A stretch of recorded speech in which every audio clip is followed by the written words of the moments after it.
The wind skimmed across the concrete of Camp Archer, a joint forces operational hub tucked into the outskirts of coastal Virginia. It was one of those bases that looked calm on the outside, but every building, every corridor, and every shadow pulsed with classified movement. Drones lifted at odd hours. Black SUVs with no markings rolled out at dawn. A hangar on the far side of the compound housed equipment most enlisted personnel would never even be cleared to gaze at. And somewhere inside that labyrinth of steel and security perimeters was Task Force Trident, a covert action unit jointly operated by Navy SEALs, Marine Raiders, and JSOC intelligence specialists.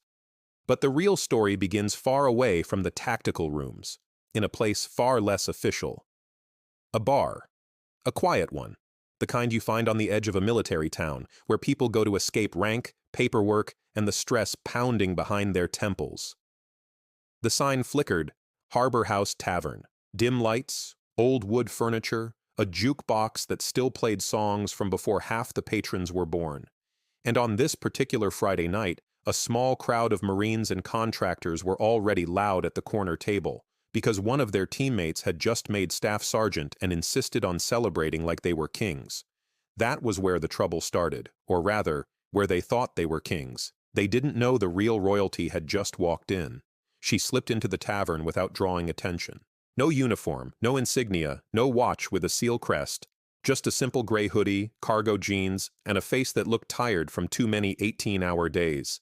Her name was Commander Leah Hale, age 38. Navy SEAL since she was 21, one of the first women to finish a path few even attempt. Combat diver, close quarters instructor, former team leader for DevGru Blue Squadron. Now the commander of Task Force Trident, overseeing Black Ops deployment cycles that even senior officers couldn't discuss openly. Her face held a softness that fooled people, until she spoke with that low, composed tone that could freeze a room. But tonight, she wasn't here to freeze anything. She just needed a drink. One drink. One quiet moment. The bartender nodded with familiarity. "Evening, Commander," he whispered. She gave him a small tilt of her head, a silent, "Don't say my rank out loud." He got the message. He always did. A bourbon, neat, landed in front of her. She wrapped her fingers around the glass and let the heat travel into her hands. No noise, no authority, just stillness, until the noise behind her got too loud to ignore. The group at the corner was 6 Marines, most of them already too deep into their drinks. The leader of the pack, Staff Sergeant Brent Corvin, was celebrating his promotion with the maturity of a frat boy who never learned consequences. He was built like many infantry Marines, square jaw, heavy shoulders, a haircut that tried too hard to look sharp.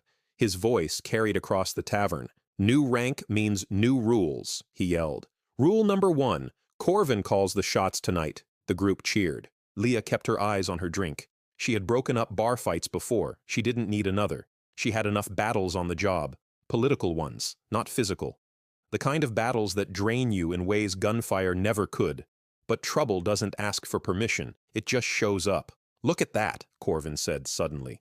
"We got a loner tonight." His friend followed his gaze. "At the bar? Hoodie girl?" A third Marine laughed. "Probably someone's girlfriend waiting to get picked up. You should offer her a drink, Sarge," Corvin grinned, liking the idea too much. Leah's fingers tightened around her glass. She didn't turn around. She hoped they would lose interest. They didn't. Corvin swaggered toward the bar, holding his beer like he was approaching prey. He leaned on the counter beside her. "Well, hey there," he said, voice dripping with drunken confidence. "You look like you could use company." Leah glanced at him, briefly, politely. "No thank you." It was a calm, simple refusal. But toxic men don't hear the word no. They hear a challenge. "Aw, come on," Corvin said, louder now. "Don't be like that." She didn't respond. He tapped the bar with his knuckles. "I'm talking to you."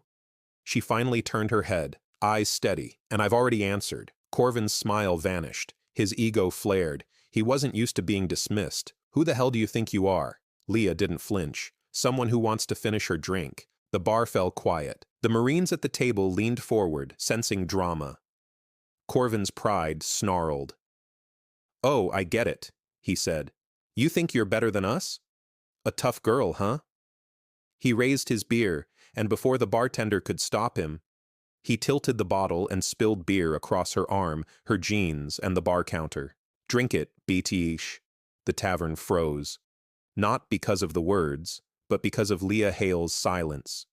She didn't jump up, she didn't curse, she didn't shove him.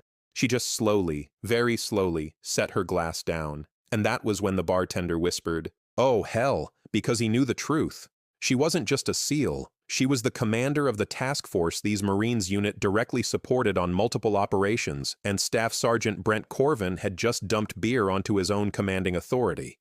Without realizing, she controlled his deployment schedule, fitness reports, clearance renewals, and career future. But she didn't stand up with power, she stood up with restraint, which was far more dangerous. Corvin laughed, expecting her to get emotional or scared. Instead, Leah looked at him the way doctors look at X-rays, seeing past the surface, straight to the damage within. "Are you done?" she asked quietly. Her voice wasn't angry. It was calm. Too calm. Corvin scoffed. "What, you gonna cry?" "No." She took a careful step toward him. "But you're going to stop." He barked a laugh. "Or what?" She exhaled, as if disappointed in the entire situation. "I really hoped tonight wouldn't turn into work," she murmured. Then she lifted her hand, not to strike him, but to show her ID badge, a black card. Embedded chip.gold seal. The room inhaled sharply. Corvin's bravado cracked. "No way," one Marine whispered.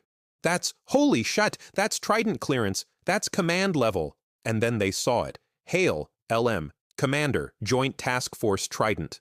Corvin's face drained of color. "You," he choked. She finished it for him. "Your task force commander." The tavern might as well have been a vacuum. Silence, swallowing everything. But Leah wasn't done. "Sit," she told Corvin simply. He obeyed instantly, like his body understood consequences before his brain did. She remained standing, but her voice stayed soft.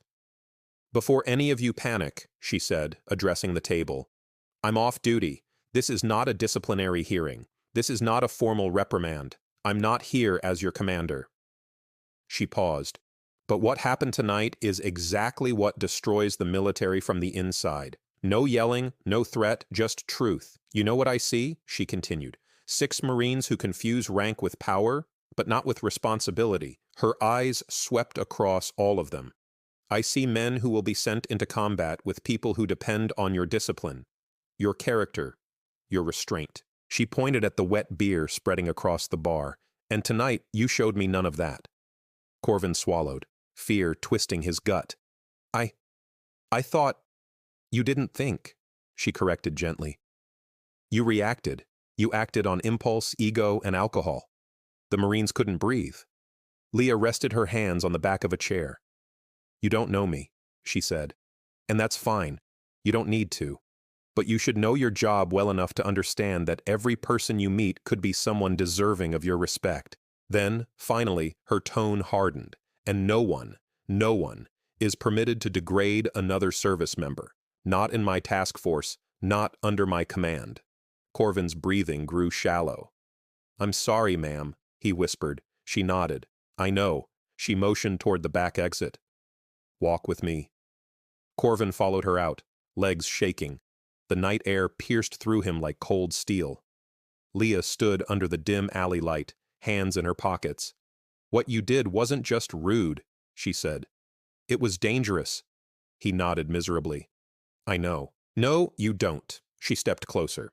"Imagine you acted like that around a junior enlisted woman on base, or a civilian liaison, or an intel analyst whose report could affect an entire mission."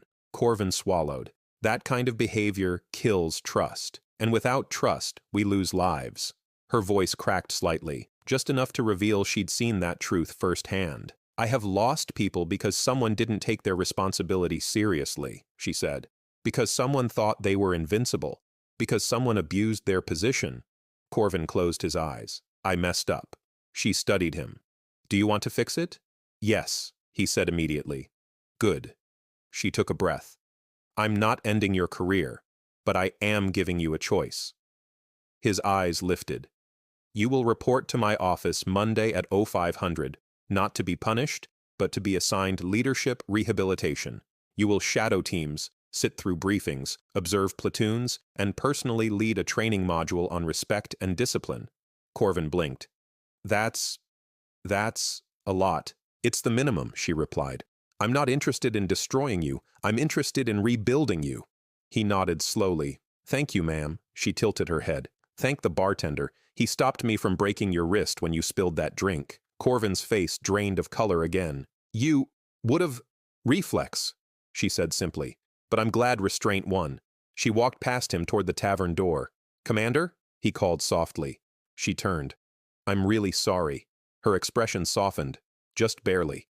Good. Now prove it. At exactly 04:52, Corvin arrived outside the Trident headquarters building, a steel fortress guarded by armed personnel with clearance sensors and facial recognition. Leah Hale arrived at 04:59, coffee in hand. She didn't greet him with rank or authority. She simply said, "Come on, let's start." And for the next 6 weeks, Corvin's life changed. He sat through casualty reports that chilled him. He listened to junior analysts describe how their input prevents civilian casualties.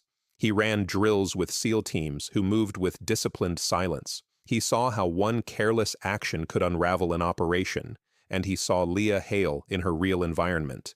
Calm, precise, leading without theatrics, delegating without ego, correcting without humiliation, praising without attachment.